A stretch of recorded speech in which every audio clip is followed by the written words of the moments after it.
માહિતી આપીશ તો તમે સૌ શાંતિપૂર્વક સાંભળશો એવી મારી નમ્ર વિનંતી।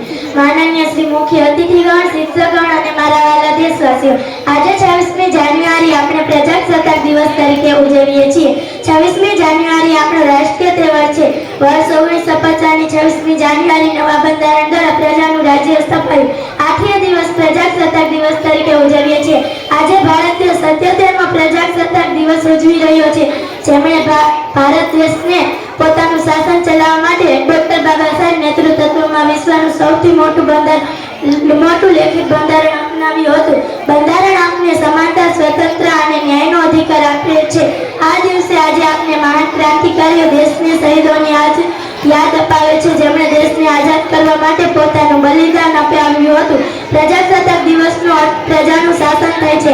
આજે આપણે એ બધા પ્રતિજ્ઞા કરીએ કે સ્વચ્છતા જાળવીશું, ભ્રષ્ટાચાર દૂર કરીશું અને દેશની પ્રગતિમાં ફાળો આપીશું।